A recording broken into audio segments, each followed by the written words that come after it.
Oi, irmãos, tudo bem? Bem-vindos a mais um vídeo aqui do canal, mais um vídeo de estudo da Palavra de Deus. E hoje, continuando no assunto bíblico, nós vamos ler o Desejar de Todas as Nações, capítulo 64, Um Povo Condenado. Antes de iniciarmos, gostaria de lembrar aos irmãos que esse é apenas um resumo do meu resumo. Recomendo aos irmãos, vão lá no aplicativo da Bíblia, leiam o capítulo completo.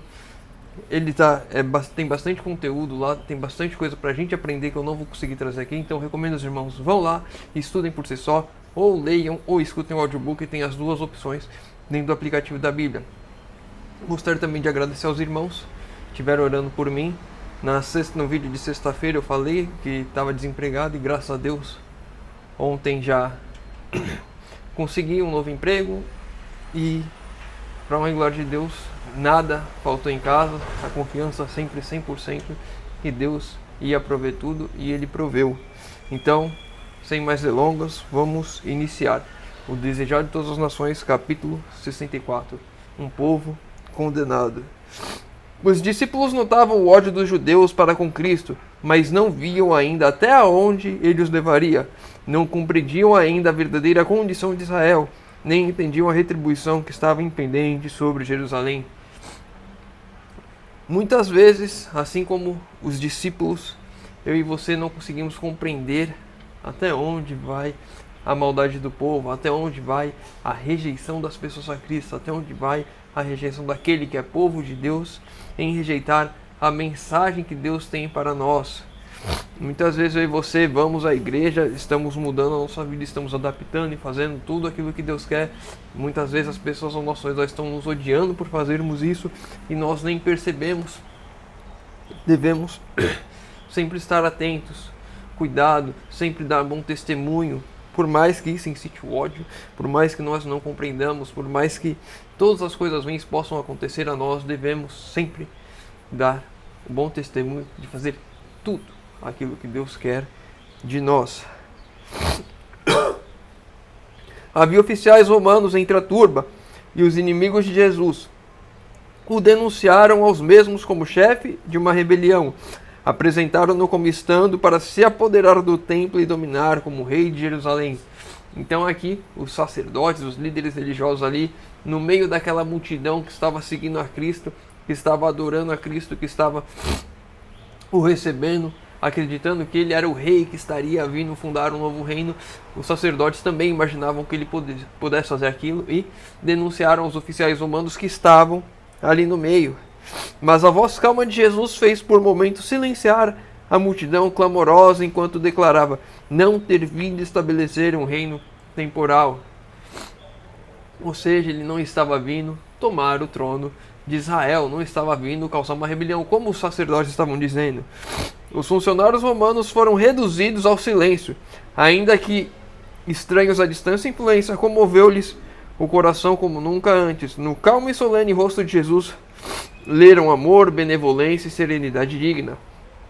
Foram possuídas de uma simpatia que não podiam compreender. Ao invés de prender a Jesus, sentiram-se mais inclinados a render-lhe homenagem. Voltando-se para os sacerdotes e principais, acusaram-nos de criar o distúrbio. Muitas vezes, os líderes religiosos estão causando distúrbio. Muitas vezes, eu como líder estou causando um distúrbio dentro da igreja. Muitas vezes eu estou, em vez de ajudar a obra, em vez de anunciar Jesus, estou causando brigas e contendas. Muitas vezes eu estou preocupado com o meu eu, com a minha vaidade, com as coisas que eu acho importante e deixo o evangelho de lado. Eu e você, como representantes de Cristo aqui, temos de ter cuidado para não sermos como esses sacerdotes que, em vez de adorar a Deus, de proclamar o Senhor, estamos causando distúrbio dentro da igreja, querendo incitar coisas erradas. É uma misericórdia e amor que erguem o véu do futuro e revela ao homem os resultados de um caminho de pecado. Se nós sabemos aonde o nosso pecado vai nos levar, se nós sabemos que o pecado leva à perdição, leva à morte eterna, é pela misericórdia de Deus. Temos de estar cientes disso, temos que estar agora alarmados com o nosso pecado, repudiando o nosso pecado, porque sabemos aonde ele vai nos levar. Mas muitas vezes aí você, mesmo sabendo onde Ele vai nos levar, nos abraçamos a Ele porque os prazeres deste mundo, as coisas daqui são melhores, são mais, enfim, nos agradam mais do que o porvir. Por mais que tenha a consequência da morte eterna, eu não consigo me desgarrar das coisas aqui. Estou preso aqui. Eu e você devemos tomar nossas decisões hoje, sabendo para onde estamos trilhando, caso continuemos agarrados aos nossos pecados. Jesus se aproxima da figueira com fome. Aqui, a figueira que Jesus amaldiçoou, em busca de alimento. Assim ele chegou a Israel, ansioso de neles encontrar os frutos da justiça. Jesus comparando Israel com a figueira, bonita, verde, mas sem frutos. Prodigalizara-lhe seus dons, a fim de que dessem frutos para benefício do mundo. Toda oportunidade, todo privilégio lhes fora assegurado, e em troca buscar a simpatia e a cooperação deles, e em sua obra de graça. Anelava achar neles espírito de sacrifício e compaixão, zelo de Deus e profunda ansiedade de alma para a salvação de seus semelhantes. Era esse o desejo de Deus para Israel naquele tempo. Deu os dons para eles, deu muitos benefícios e bênçãos para eles de conhecer a verdade, de terem todo o conhecimento necessário, e eles, assim, ao invés de darem os bons frutos, em vez de ansiarem a salvação das pessoas, em vez de proclamarem Deus às pessoas, eles guardavam Deus para si, como se fosse um baú e um tesouro que eles não podiam compartilhar. Houvessem eles guardado a lei divina e teriam realizado a mesma obra abnegada feita por Cristo. Mas o amor para com Deus e os homens foi eclipsado por orgulho e presunção. Eles diziam que amavam a Deus, mas se tivessem amado a Deus de fato, seriam pessoas abnegadas. Muitas vezes eu e você dizemos que amamos a Deus, dizemos que guardamos a lei, mas a nossa vida não diz nada disso. Estamos fechados no nosso casulo, fechados nas nossas casas, fechados no nosso ambiente e não nos preocupamos com a salvação das pessoas. Não levamos o Evangelho, não fazemos aquilo que devemos fazer, não vivemos de fato o amor como Deus viveu, como Cristo viveu. Estamos, na verdade, amando a nós mesmos, sendo presunçosos, achando que não importa o que façamos, por conhecermos a verdade, por dizermos que vivemos a verdade, seremos salvos. Mas estamos caminhando por caminhos de morte se assim seguimos. Essa rinite que não passa. Advertência para todos os tempos. O ato de Cristo amaldiçoar a árvore que o seu próprio poder criara fica como aviso para todas as igrejas e todos os cristãos. Quando nós olhamos para o passado, olhamos para a história da igreja, temos de aprender as lições com os erros e os acertos deles, para aplicarmos os acertos em nossas vidas e para não cairmos nos mesmos erros. Então essa história que estava lá é uma história para mim e para você hoje.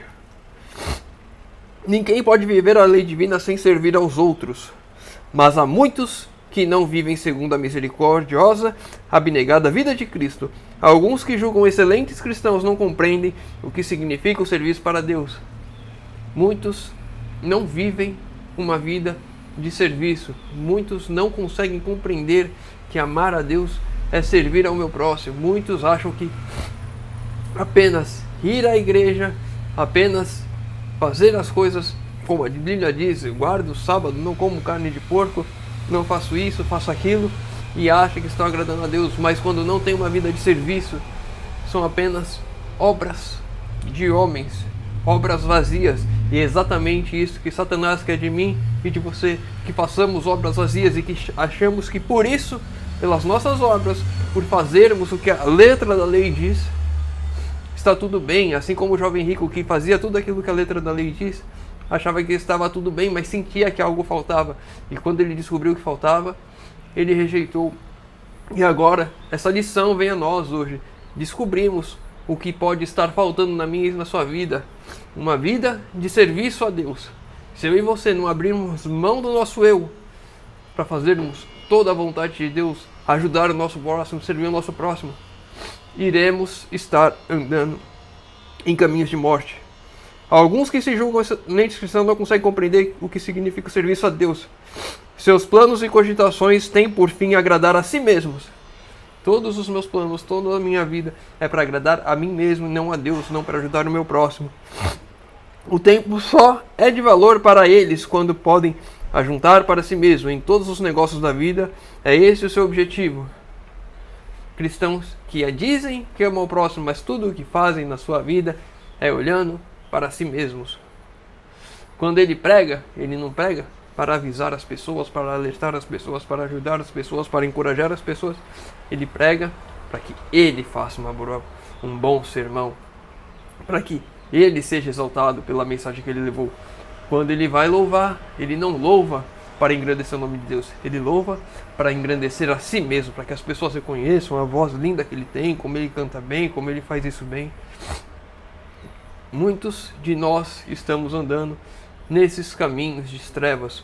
Conhecemos a verdade, sabemos a verdade, mas não vivemos a verdade. Observavam as formas de cultos, mas sem arrependimento nem fé.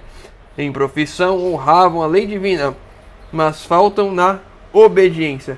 Dizem, mas não fazem. Na sentença proferida contra a figueira demonstrava Cristo, quão aborrecível é a seus olhos essa vã pretensão.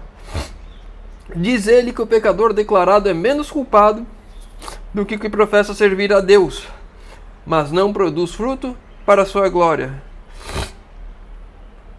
Uma vida sem arrependimento, uma vida sem fé, uma vida em que há uma falsa obediência, exatamente como a vida dos fariseus, uma vida hipócrita, uma vida cercada em si mesmo, cada um olhando para si, mas de mãos dadas, andando em direção à morte eterna. Que eu e você não caiamos nesse erro de achar que as nossas formas de culto, eu ir à igreja, eu não vou só no sábado, eu vou na quarta, eu vou no domingo, eu vou em todas as semanas de oração, quando me chamam eu canto, quando me chamam eu prego, quando eu preciso de alguma coisa para estar à frente, falar, eu sou o primeiro a me prontificar, eu sou líder da igreja, eu tenho cargos, eu sou diretor de algum ministério, mas as obras, todas em vão, todas cercadas em si mesmo. Os judeus eram representados pela árvore estéril, e com eles ficava a decisão de seu destino eterno. Com nós hoje fica a decisão do nosso destino eterno. Se não dermos frutos, iremos estar nos selando para a morte. Foram-lhes concedidas vantagens que o céu lhes podia dar, mas não aproveitaram as crescentes bênçãos. Pelo ato de Cristo em amaldiçoar a figueira estéril, mostrou-se o resultado. Determinaram eles sua própria destruição. Cada um de nós está escolhendo o nosso destino. Cada um de nós determina por nós mesmos as nossas escolhas. Seguimos a Deus, ajudemos e sirvamos ao nosso próximo, ou adoremos e seguimos a nós mesmos, andando para a perdição. Se seguirmos a Deus, se buscarmos fazer a vontade de Deus, obviamente, e eu tenho que sempre repetir isso aqui, as obras não serão minhas, mas é Cristo vivendo em mim que irá fazer. Eu não faço boa obra nenhuma, eu não faço nada de bom, mas Cristo em mim há de fazer toda a boa obra. E é isso que mostra a minha escolha, porque eu permiti que Cristo viva em mim, eu permiti a atuação do Espírito Santo em minha vida. E as boas obras são um reflexo da vida de Cristo em mim. Há, porém, um limite para essa graça. A misericórdia pode interceder por anos e ser negligenciada e rejeitada. Vem, porém, o tempo em que essa misericórdia faz sua última súplica. Temos um tempo. Se ficarmos rejeitando a vontade de Deus, a mensagem de Deus, os chamados de Deus à nossa vida, enquanto ficarmos rejeitando isso, enquanto ficarmos negligenciando a vontade de Deus, o Espírito Santo vai enfraquecendo a voz. Não porque ele enfraquece, mas porque os nossos ouvidos vão sendo cada vez mais tampados por nós mesmos. O coração torna-se tão endurecido que cessa de atender ao Espírito Santo de Deus. Então a suave e atraente voz não faz súplica ao pecador e cessa as reprovações de advertência. Quando eu endureço meu coração, quando eu tampo os meus ouvidos para ouvir a voz do Espírito Santo falando a mim. Então, eu selei a minha vida para a morte eterna. A nação judaica era um símbolo do povo de todos os séculos, que desdenham os rogos do infinito amor. As lágrimas de Cristo ao chorar sobre Jerusalém foram derramadas pelo pecado de todos os tempos. Nos juízos proferidos contra Israel, os que rejeitaram a reprovação e advertência do Santo Espírito de Deus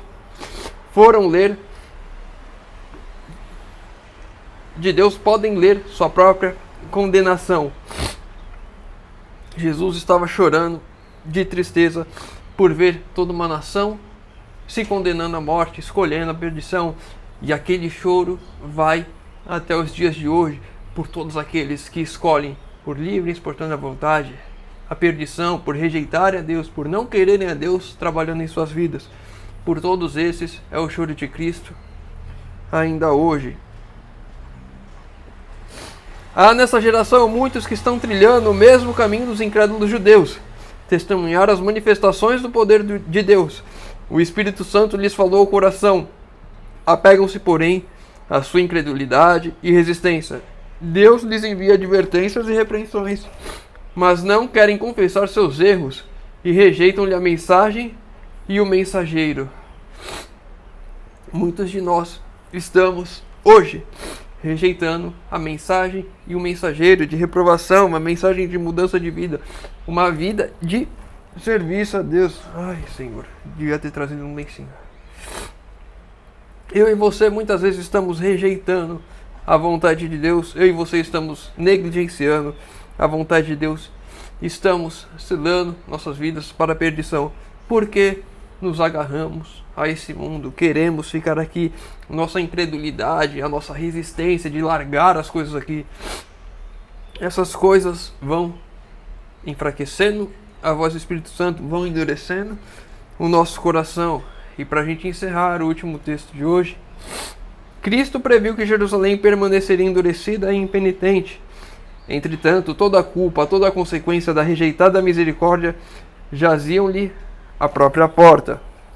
Assim se dará com toda alma que segue a mesma orientação. Não é porque Jesus viu que ele condenou, que era a vontade dele. Jesus chorou porque ele queria o arrependimento. Mas mesmo assim, aquelas pessoas buscaram e seguiram seus próprios caminhos, caminhos de morte. Essas pessoas buscaram a própria perdição, escolheram a própria perdição. E a mim e você hoje, a mesma coisa, se andarmos pelos mesmos caminhos, se não ouvirmos o chamado de Deus, se acharmos que está tudo bem em seguir a letra da lei, sem uma mudança de vida, sem que o Espírito Santo trabalhe em nossas vidas, sem que de fato ouçamos o chamado de servir. Eu e você devemos servir. Eu e você devemos permitir que Cristo viva em nós, para que de fato aquilo que façamos sejam obras de Deus e não as minhas próprias obras, achando que isso vai me levar a algum lugar, achando que isso vai me transformar. Não é porque eu vivo no campo, não é porque eu fiz a reforma de saúde que eu sou melhor que alguém. São as obras de Deus. Eu posso fazer tudo isso e serem só obras minhas, só a minha vontade, e não ter uma vida de serviço, uma vida abnegada, uma vida de preocupação com o meu próximo, uma vida de querer salvar almas. Temos uma escolha a fazer, temos um destino a traçar. E a vontade de Deus para nós está bem clara. O arrependimento, o serviço. Devemos nos agarrar com fé às promessas de Deus. Clamar ao Espírito Santo que Ele venha e trabalhe em nossas vidas para que nos auxilie a abandonar este mundo, a desagarrarmos as coisas aqui e agarremos nele. E Cristo vive em nós.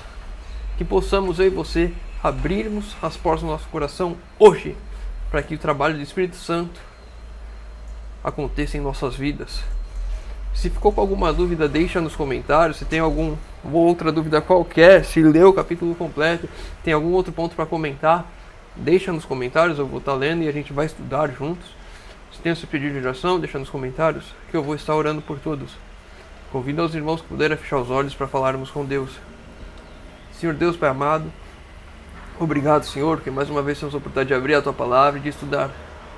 Senhor, por favor, derrama o Teu Santo Espírito sobre nós, que possamos, Senhor, abandonarmos as coisas deste mundo, que possamos, Senhor, desgarrarmos da nossa incredulidade, desgarrarmos das nossas obras, que possamos, Senhor, fazer toda a Tua vontade, que possamos permitir que o Espírito Santo trabalhe em nossas vidas, que nós demos ouvido, Senhor, a voz do Teu Santo Espírito nos chamando a fazer a vontade, não obras superficiais, obras de homens, mas a obra de Cristo em nós, Senhor amado. Pai querido, te pedimos isso em nome de Jesus.